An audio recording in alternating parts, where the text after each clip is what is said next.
Welcome, everyone. Today, we're diving into a crucial topic: the 9 types of people most likely to ruin your emotional, mental, and financial well-being.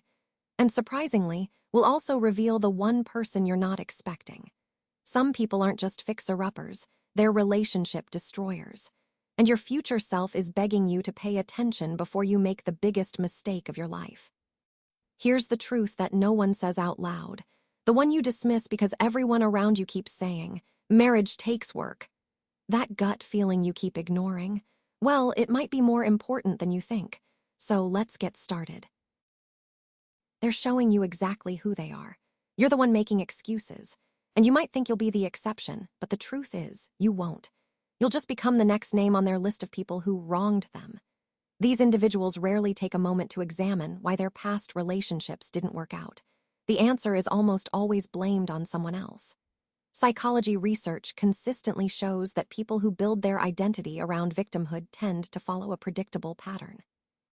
The moment you disagree or challenge them, they see you as the villain. They'll tell you their friends betrayed them, their boss was unfair, or their ex was crazy. Ever notice how it's almost always someone else's fault? That's what we call the eternal victim, the person who never takes responsibility. Recognizing this pattern is key because it helps us understand what's really going on beneath the surface. And it only gets colder after. This is emotional abandonment before the vows. Studies on avoidant attachment show that people raised to fear emotional vulnerability tend to grow up withdrawing, deflecting, and stonewalling. They often make you feel needy just for wanting basic connection, things like love, empathy, and presence. So when you open up, you're met with silence or shutdown. And that hurts. Meanwhile, they might check their phone, seeming emotionally absent. This creates what I like to call the emotional ghost, present in body, but absent in soul. It's like they're there physically, but emotionally gone. And over time, this pattern can really damage the connection between partners. That isn't love. That's a warning sign wearing cologne. Sometimes, what looks like affection is actually a red flag. Strangers might give more warmth than their own partner, which should never be the case in a healthy relationship. Research into narcissistic patterns shows that the intensity of their affection often fades over time. They're not really interested in the relationship itself. They're craving the thrill of the chase. Once they've secured you, your value in their eyes drops. This is what we call devaluation, where you're seen as a burden. Then suddenly they flip the script to idealization, where they see you as perfect. You're everything they could want, at least temporarily. This cycle is textbook narcissistic behavior. First, they obsess over you, showering you with constant messages, grand gestures, and endless attention. But then once they feel they've got you, everything changes. The love bomber who was once all in becomes the stone wall, cold, distant, and unresponsive. It's a manipulative cycle, designed to keep you hooked and confused. Love can't fix what emotional immaturity destroys. No matter how much we care or want things to work out, emotional immaturity creates barriers that love alone can't overcome. And you'll often find yourself feeling lonelier sitting next to them than you ever did when you were single. It's a painful realization, but if someone can't regulate their emotions, it's almost impossible to build a healthy connection. They can't listen properly or empathize with what you're feeling, which makes it hard to feel truly understood or supported. Long-term relationship studies show that low emotional intelligence is a significant predictor of divorce, more than money or even compatibility. That's a powerful point because it highlights how crucial emotional skills are for sustaining a partnership. These individuals often can't read your emotions, so they miss what you're really feeling. At the same time, they can't express their own feelings clearly, which turns every conversation into a potential argument. So, when we're talking about the emotionally unintelligent partner, we're really talking about someone who struggles with the core skills needed for emotional connection: reading, expressing, regulating. And that's why these relationships tend to be so challenging in the long run, no matter how much love is involved. That's fear. If you find yourself rehearsing conversations in your head before you even bring something up, that's not love. What starts as checking in can quickly turn into surveillance. What feels like protection can actually lead to isolation. And over time, your life can start to shrink and your sense of freedom disappears. Research on controlling dynamics shows us that this pattern is brutally consistent. It always escalates. You hear phrases like, "I love you so much," or "I'm just worried." But often, those words are used to justify controlling behaviors. They frame it as caring, but really, they want to know where you are, who you're with, why you didn't reply fast enough.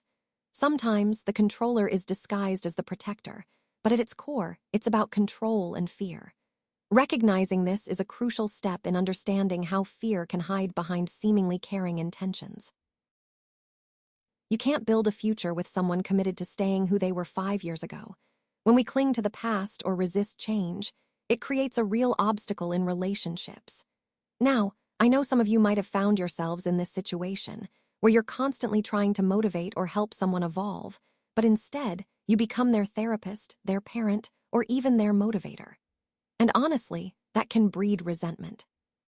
They might start resenting you for wanting them to grow, because it feels like you're pushing them out of their comfort zone. Psychology clearly shows that people who resist self-improvement tend to become emotional dead weight in relationships.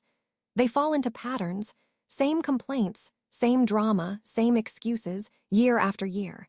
It's like hitting repeat on a bad song. They stay stuck, and that stagnation can weigh down the relationship as a whole. So the key takeaway here is understanding that growth is essential, not just for individuals, but for the health of the relationship itself. Without that mutual evolution, it's difficult to move forward together. And that's what ties into the overall theme of this presentation. Real change requires willingness, and without it, both partners can end up feeling trapped or frustrated. Marriage doesn't magically create financial responsibility. When you're married, your partner's financial issues quickly become your issues too. Their crisis becomes your crisis, their debt becomes your debt, and their chaos can turn into your everyday life. It's not just about dollars and cents, it's often about deeper issues like dishonesty, impulsivity, and a lack of control. Financial deception is actually one of the strongest predictors of marital collapse. When there are lies about money, big promises with no follow-through, impulsive purchases, or secret credit cards, it signals a serious problem. It's not just careless behavior, it can be reckless. Think of it as the financial wrecking ball that can tear apart trust and stability in a marriage. These behaviors undermine the foundation of a partnership, and understanding this is key as we look at how financial issues impact relationships. Now, let's talk about the person still attached to their ex. This is a red flag you can't ignore. When someone hasn't truly let go, their past relationship continues to influence their present. They often stay in touch, compare you to their ex, or keep old messages and photos.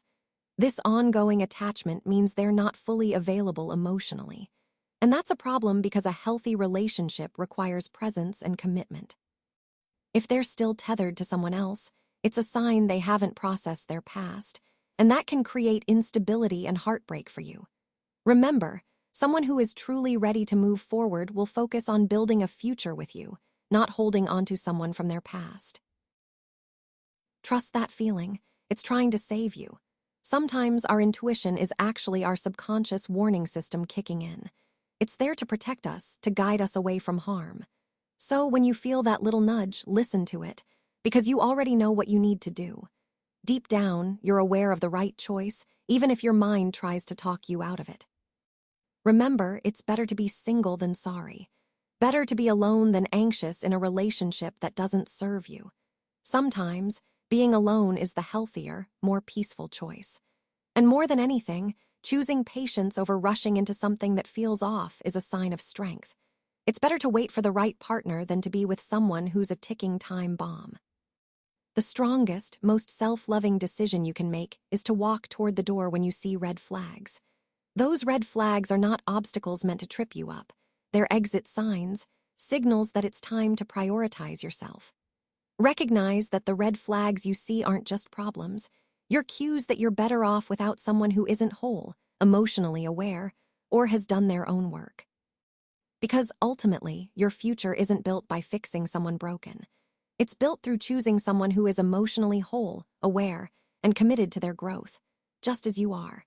When you focus on your own healing and integrity, you create a foundation for a healthier, more fulfilling relationship in the future. So, trust yourself, heed those signs, and remember, walking away is sometimes the most powerful step you can take toward your best life.